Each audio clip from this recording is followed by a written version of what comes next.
বেশ কিছুদিন ধরে আমার হাসব্যান্ড আমাকে বিভিন্ন ধরনের ভর্তার রিলস পাঠায়।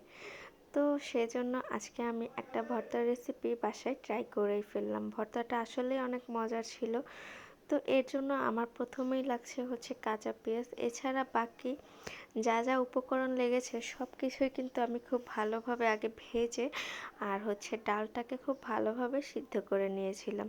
তো এখানে আমি বেশ কিছু কাঁচা পেঁয়াজের মধ্যে পরিমাণ মতো লবণ দিয়ে দিয়েছি এবং দিয়ে দিয়েছি শুকনা মরিচ ও ভেজে রাখা কাঁচা মরিচ, সাথে দিয়েছিলাম আস্ত রসুন। সেগুলোকেও আমি কিন্তু খুব ভালোভাবে ভেজে নিয়েছিলাম। এই ভর্তাটার মধ্যে কাঁচা পেঁয়াজ যদি একটু বেশি দেওয়া যায় আমার মনে হয় খেতে অনেক বেশি ভালো লাগবে, বিকজ আমি হচ্ছে কাঁচা পেঁয়াজ লাভার।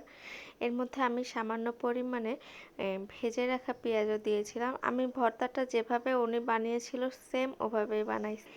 এটা যেহেতু একটা মিক্স ভর্তা ছিল, তো এখানে দিয়ে দিয়েছি পরিমাণ মতো বেগুন ভাজা এবং একটা টমেটো ভাজা। আমার মনে হয়েছিল যে টমেটোটা যদি পুড়িয়ে দিতাম তাহলে হয়তো এটা ফ্লেভারটা আর ঘ্রাণটা আরও বেশি সুন্দর হইতো।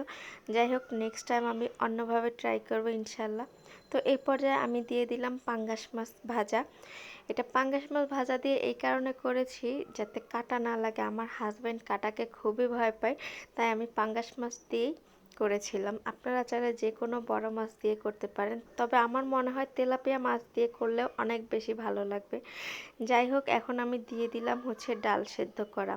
এই তো এখন ভর্তার প্রায় শেষ পর্যায়ে। এখন সবগুলো উপকরণই খুব ভালোভাবে মিক্স করে এখন শেষে কিছুটা ধনেপাতা দিয়ে দিলাম।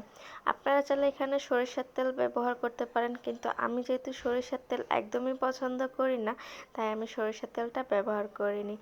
যাই হোক, ভর্তার ভিডিওটা যদি আপনাদের কাছে ভালো লেগে থাকে অবশ্যই একটা লাইক কমেন্ট করে পাশে থাকবেন। আল্লাহ হাফেজ সবাইকে।